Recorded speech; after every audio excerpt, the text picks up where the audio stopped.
साहब मुझे टाइम नहीं देता। अब साहब नहीं करते तो मैं हूं ना।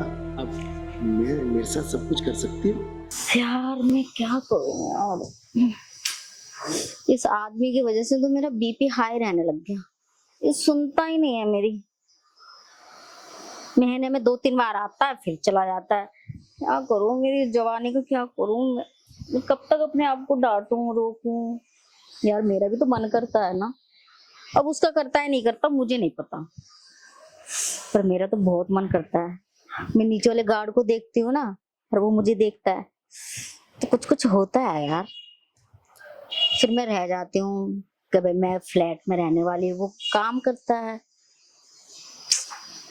ऐसे करती हूँ, आज उसी को बुला के देखूं अगर वो मेरे काम आ जाए तो शायद मेरा भी काम बन जाए और उसकी भी, जो वो आंखें सेकता है ना, उसकी भी तसल्ली हो जाएगी। करके देखते हैं।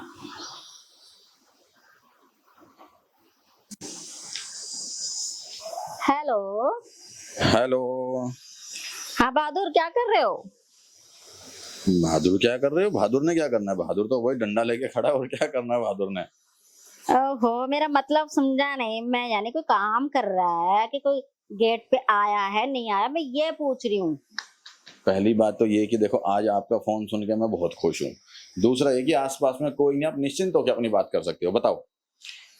अरे सुन तो, बोलो तो। मैंने देख रहा, मैं दोपहरी में कॉल कर रही हूँ ताकि तुझे कोई डिस्टर्ब भी ना करे और तेरी मेरी बात भी हो जाए। काश ये कॉल आपने मुझे रात में किया होता था। ओहो हो। यार रात को तो मैं इसलिए नहीं कर सकती ना कि तेरा मालिक भी आ सकता है ना। मैं समझ सकता हूँ। अच्छा सुन, ये बातें मैं फोन पे नहीं कर सकती। अगर तेरे पास टाइम है तो तू फटाफट ऊपर आ जा। किसके ऊपर आ जाऊं?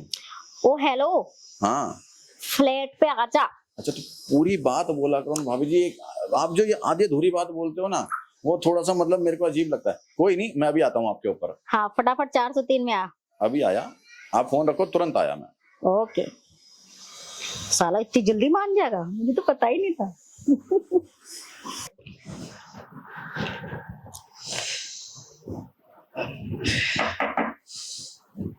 अरे भाभी जी, कैसे याद कर लिया?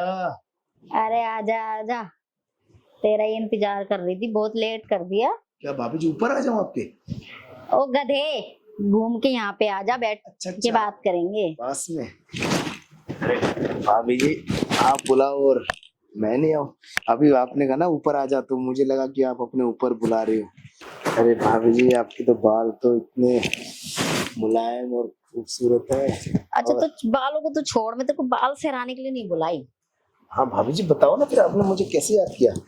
मैंने ना तुझे इसलिए बुलाया, तू एक तो खूबसूरत है और बहुत खूबसूरत भी है, जवान भी है।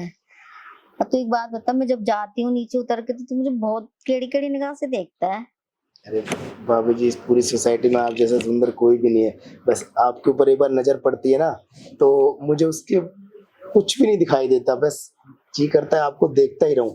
और मैं तो देखो भाभी जी, डंडा लेके खड़ा रहता हूँ, फिर आपको देखता हूँ तो मैं तो खाली डंडा ही खड़ा रहता है कि उसको भी खड़ा करता है? अरे भाभी जी, अब मैं आपसे क्या बताऊं। अब आपने डंडे की बात की है तो मैं भी बता देता हूँ। देखो भाभी जी, मैं ना आपसे ना बहुत प्यार करता हूँ, तो मुझे तो यकीन ही नहीं हो रहा कि मैं आपके पास फ्लैट पे बैठा हूँ। आपने एकदम कहा ना कि जल्दी ऊपर आ जा, तो मैं तो सारे काम छोड़ के ना मैं आ गया। और अभी तो लंच टाइम है, तो कोई जाएगा आएगा भी नहीं, तो ना कोई एंट्री करने का। तो आप जल्दी बताओ, आपने बुलाया किस लिए मुझे? तू सुन, मैंने तेरे को इसलिए बुलाया है कि तू मुझे तू चोरी चोरी देखता है, मैंने तुझे भाप लिया था। और दूसरा, मनी मन तू मुझे प्यार करता है। अब और तीसरा कि मैं परेशान भी हूँ थोड़ा सा। क्या भाभी जी, मेरे होते हुए आप परेशान हो? मुझे बताओ क्या परेशानी है, मैं आपकी परेशानी दूर करता हूँ। तेरा मालिक मुझे टाइम ही नहीं देता है क्या? और मुझे खुश भी नहीं करता है। अरे भाभी जी, मेरे होते हुए आपको ना परेशान होने की जरूरत नहीं है। तो कैसे मालिक खुश नहीं करते, पूरी बात बताओ मुझे। तेरा मालिक का खड़ा नहीं होता। अब मैंने उनसे कह दी कि तुम डॉक्टर को दिखा लो, वो बोलते छो में आ जाते, गुस्सा हो जाते हैं, वो चले जाते हैं। तो अरे भाभी जी, आपको ना उदास होने की जरूरत नहीं है। अगर मालिक का खड़ा नहीं हो तो मेरा तो डंडा आपको देख के खड़ा रहता है ना, तो आप मुझे भी तो बोल सकते हो ना। अरे इसीलिए तो मैंने बुलाया है, मैं तेरी आंखों में पढ़ ली थी पागल। क्या भाभी जी सच में? हाँ, अब तू बता, देखी औरत का क्या मन नहीं करता क्या? और देख, तू यकीन नहीं करेगा, मुझे ना पूरे 2.5 महीने हो गए हैं। क्या हाँ, 2.5 महीने से आप इस आग में तड़प रही हो जवानी की? बहुत ज्यादा, बस पूछो मत ना। मैं भाभी जी कभी नहा नहा के भी परेशान हो गई, कितनी बार नहाऊं मैं। अरे भाभी जी ये आग है ना नहाने से नहीं बुझेगी, ये तो उसी चीज से बुझेगी। तो आपने तो मुझे, मैं जब भी आप निकलते हो मैं आपको देखता रहता, तो आपने कभी मुझे इशारा भी नहीं किया, और आज आपने फोन कर दिया, तो पहले भी अगर फोन कर देते तो ये आग तो मैं आपकी चुटकियों में बुझा देता। मेरी हिम्मत सी नहीं हो रही थी, फिर मेरे को अब कुछ ज्यादा ही बेचैनी सी होने लगी थी, तो मैंने सोचा मैंने कि एक बार बहादुर को बुला लेती हूँ। अरे आपने बहुत अच्छा किया, और आपने ना मुझे प्यार करने का मौका दिया। कोई नहीं, वैसे आपको डंडा लेने का कुछ ज्यादा शौक है, और मालिक को छोड़ो, अब आपको ना दोबारा ना परेशान होने की जरूरत नहीं है। मुझे पता है एक बार मालिक जाते ना एक एक हफ्ते से पहले नहीं आते, वो तो मैं सारा जो भी कोई जाता है सब पे मेरी नजर रहती है। बस आप पे नजर जब एक बार पड़ जाती ना, तो बस मेरे को तो सपने में भी रात में आप ही याद आते रहते हो। अच्छा सुन, एक बात बता, हाँ तो ये बात किसी को बोलेगा तो नहीं ना? अरे भाभी जी कैसी बातें कर रहे हो, मुझे अपनी नौकरी से हाथ धोना है क्या? अगर मेरी नौकरी चली गई तो आपका प्यार से भी तो मैं रह जाऊंगा ना, मुझे आपका प्यार भी नहीं मिलेगा, और ऐसे भला मैं कैसे होने दूंगा? उसकी आप बेफिक्र हो, ये बात आपके और मेरे बीच रहेगी, किसी को भी कानो कान खबर नहीं होगी। अच्छा सुन, चल उस कमरे में चलते हैं, आज जो तेरी आंखें जो सीखती हैं देखती है ना मुझे, और मैं सही कर देती हूँ। अरे वाह भाभी जी, मुझे लग रहा है आज तो आप पूरा डंडा लेके ही मानोगी।